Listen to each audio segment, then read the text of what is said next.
Hi, I'm Jenny Jewell, a retired emergency dispatcher. Welcome to Call Autopsy, where we listen to a 911 call and I help you break it down.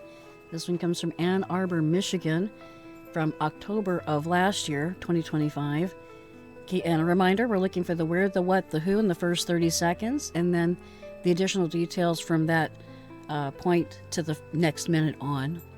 So essentially what I'm saying is a 911 call ideally would be under 2 minutes. Completely. But let's go ahead and give this a listen. 911, where's your emergency? My husband, I'm worried that my husband's going to hurt himself. And I need you, can you guys track his phone? Okay, why do you think he's trying to hurt himself? Because he said that to me. Okay, what did he say specifically? He said he's trying to kill himself. Okay, where is he? I don't have a clue. He just Okay, called where me was and said he? he got fired from his job, and he's in crisis. He's in crisis, and I told him that I love him and that I need him to come home, but I don't know where he is. He said he was at a highway. Okay, but he was last known to be at work? What? He was last known to be at work? Yes. Okay, where does he work? I can give you a cell phone number. Can you track it?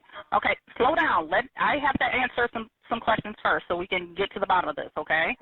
Where does he work? He works at University of Michigan. Okay.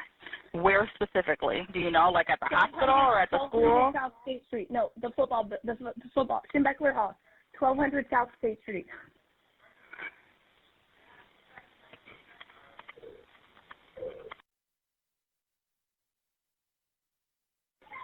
His name is Jerome Moore.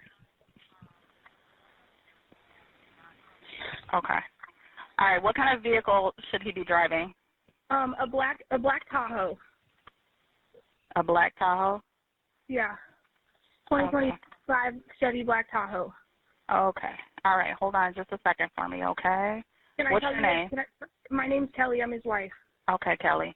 All right. Does he normally carry any weapons on him or anything? No, he does not. All right, and you called me right away? I just need to make sure he's safe. Yes, I called you. He's called a couple times, and I'm terrified that he's going to do something to himself, and I can't. I told him to come home. What's his phone number?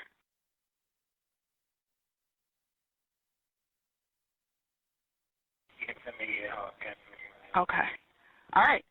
Kelly, where are you? Yes. I'm at home, and I'm at home. What's the home address?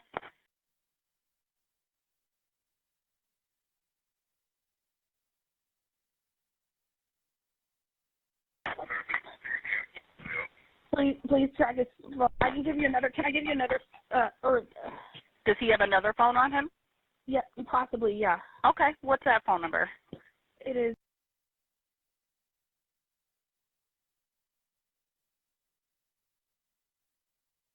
I'm sorry. What's the last two digits?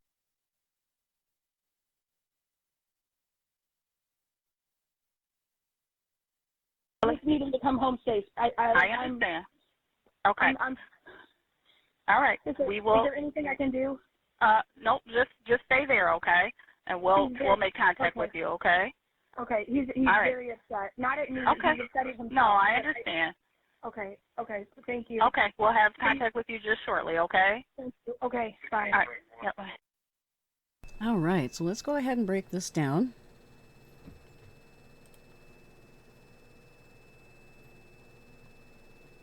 "911, where's your emergency?" All right, so they're going to the flow that I'm used to going into with every place I've worked is, 911, where is your emergency? My husband, I'm worried that my husband's going to hurt himself. And I need you, can you guys track his phone?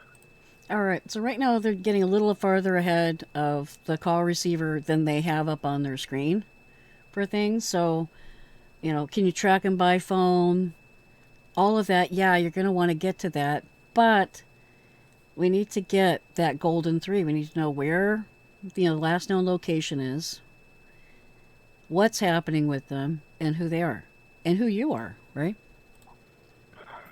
Okay, why do you think he's trying to hurt himself? Because So with this, this is in the flow.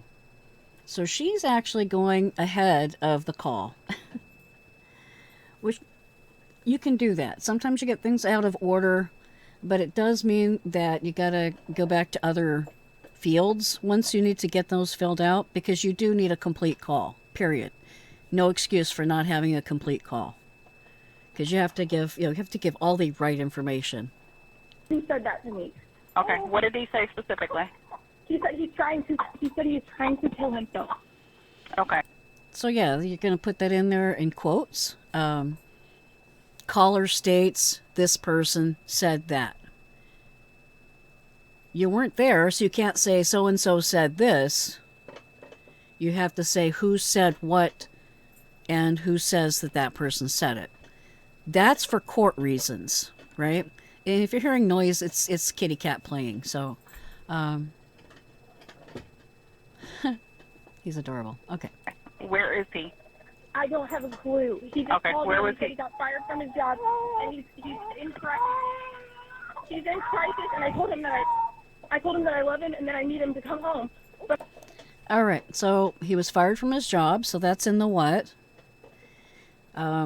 She asked him to come home.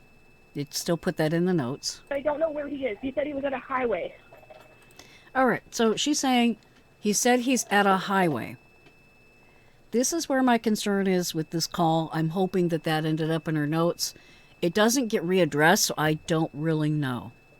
Again, not being the call receiver. Okay. But he was last known to be at work? All right. So we're in the area for, again, last known location. So that's reasonable to ask. If the last known location is the workplace, then yeah, you'd want to start your trail there. What? He was last known to be at work? Yes. Okay, where does he work? I can give you a cell. So now we're getting into the where of the last known location, right? So it's really out of order in this call, but she is going back, making sure she gets all of her fields filled out. Phone number, can you track it? Okay, slow down. So the caller is like jumping straight into CSI Miami saying, oh, can you just track him with his cell phone? Well, yeah, eventually, but we need to actually build the call first. So we need, again, the where, the what, the who, and all of that other good stuff. I have to answer some questions first so we can get to the bottom of this, okay? So that was her interruption, and I think it was professional. At first blush, first listen, seemed a little abrupt for me. But again, you're gonna have call reviews, right? You're gonna have once in a while. I think it's once a month that that you'll have a call audit. Sometimes they'll do an audit and then call you in if there's a call that they have a question about, right? So make sure you have all the information in there. Where does he work? He works at University of Michigan. So we have a where for the last known location. We have a what. The person is feeling incompatible with life at this moment with the stress that they're under. And we're still inside actually the call CAD, the computer-aided dispatch fields for the call. So it would be under suicidal. I think that's still a category. It was when I was there, but let's keep going. Okay. Where specifically? Do you know, like at the hospital or at the school? South State Street. No. All right. So if you think about it, she said that he works at the college, right? College is a big place. And so right now we're 1:11 in. The information is in there to the dispatcher, but the dispatcher is going to get really, really agitated if you don't, just keep going after that info and get that out there, because this is going to be time sensitive. The football. Simbeckler Hall, 1200 South State Street. Okay, so he works in the football sporty area of the college, so that helps to narrow that down.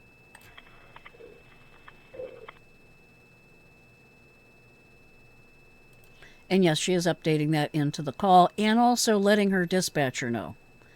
So You can hear both going on. His name is Jerome Moore. All right, now we have the who of the subject. So we have a where, we have a what, we have a who. And part of the additional details, and we're a minute 28. Yes, it's out of order, but she's getting all the information. It's really not something that's easy to track. If you start taking things out of order, you're going to miss something. That's always the concern. So definitely try to get the information in order. And if somebody has an excited utterance, yeah, you can fill that in, but don't lose track of where you are with your questioning. Okay. All right. What kind of vehicle should he be driving? A black Tahoe. All right. So we have place last seen, vehicle description. Great job. A black Tahoe? Yeah. 2025 Chevy Black Tahoe. Okay. All right. Hold on just a second for me, okay? Which really narrows it down because, again, I don't know enough about car sales per year, but a new vehicle, newish, like same year, not as many. Okay. What's your name? My name's Kelly. I'm his wife. Okay, Kelly. All right. Does he normally carry any weapons on him or anything? No. All right, so we're still inside of the computer-aided dispatch for a suicidal subject. So does he have weapons? Does he have a means of completing this task that he's wanting to do? She's saying no.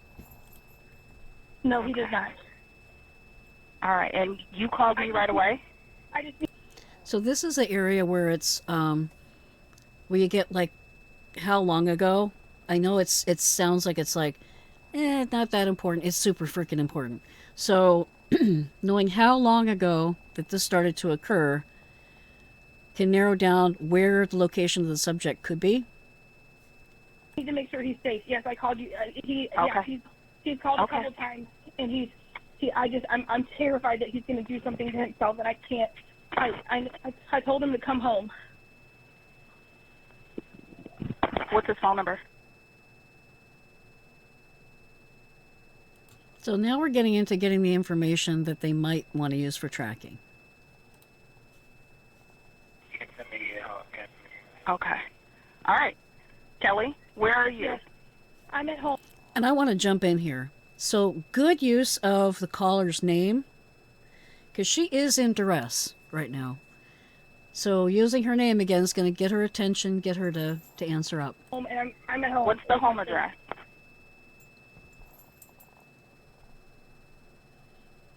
And again, completely out of order, but you're going to want to get the information for the caller, and that's the area that we're in here.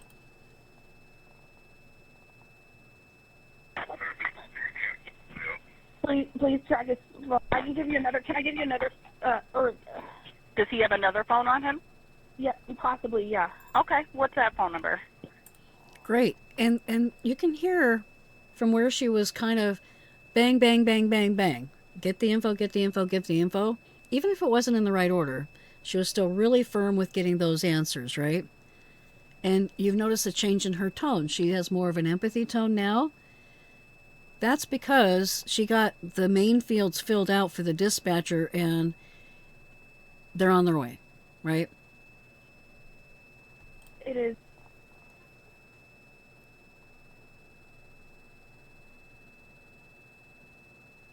I'm sorry, what's the last two digits?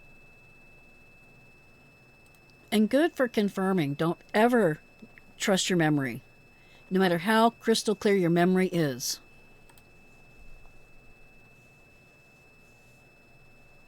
I just need him to come home safe. I understand. Okay. All right. We will. Is there anything I can do? Nope. Just stay there, okay? Awesome. And she's doing the nice la la la, keeping her right in that soft middle area. And that's a great place for them to be because you don't need another patient or person to respond to. Keep her as calm as you can, which is what she's doing. It's awesome. We'll make contact with you, okay? And then having her stay at home makes it so it's easier to do that later, to take a report, or if they need to split forces, like have one person go to the residence for the information and another one, to go to the college and look around and what have you. But really, really good job here. Okay, he's right. very upset. Not at me. Okay. He's upset at himself. No, I understand. Okay, thank you. Yeah, because if you have her out there running around looking for him, now you've got two people you don't know where they are. Okay, we'll have contact with you just shortly, okay? Thank you. Okay, bye. All right. Yep. Beautiful use of empathy tones at the end there, too. So it's a great call. It's just really crazy order for the call. But really well done. With that, everybody, please take care. Stay safe. Don't be naughty. And until next time, bye-bye. The second hearing in the criminal case against former University of Michigan head football coach Sharon Moore is scheduled for next week. He's accused of having an inappropriate relationship with a staff member and breaking into her home. And tonight we're digging deeper into Moore's employee personnel file. News Channel 3's Tyler Brummett joining us live in the studio tonight. Tyler, you received dozens of documents through a Freedom of Information Act request, which was filed more than a month ago. Yeah, Jess, and we received that paperwork last night. Now, some of you at home may be wondering, hey, why are you guys still looking into this? Well, personnel files typically lay out any other disciplinary action. We were wondering if there was any action taken before his termination. The more than 80 documents we received indicate there was not, but it does give clues about what the university found during its investigation. If there were any discipline issues or anything untoward that was going on, there should be documentation of that in the file. And in this case, there was absolutely nothing in the file. Within Moore's personnel file, the only disciplinary action listed is his termination letter from December 10th. The letter says Moore violated at least 3 clauses in his contract. I dug through the contract and found the specific language of those clauses under a section titled Termination. One of them is his conduct which offends against public decency or morality. Another surrounding misconduct, which is defined by the university's standard practice guide as conduct, performance, or behavior, whether by act or omission that interferes with or adversely affects in any way the orderly or efficient operation of the university. We have to realize that while this information is new to us, it was not new to the university. And at the time that the university terminated their head coach, they were certainly aware of the parts of the contract that they believed him to be in violation of. It also says Moore engaged in a supervisor-employee relationship. The university's guide says an intimate relationship includes any relationship that may reasonably be described as sexual, romantic, amorous, and/or dating. Moore is also accused of lying while being interviewed during the investigation. He was in year 2 of a 5-year contract. Moore was expected to receive nearly $16 million through the rest of his contract, but he won't receive any of it since he was fired for cause.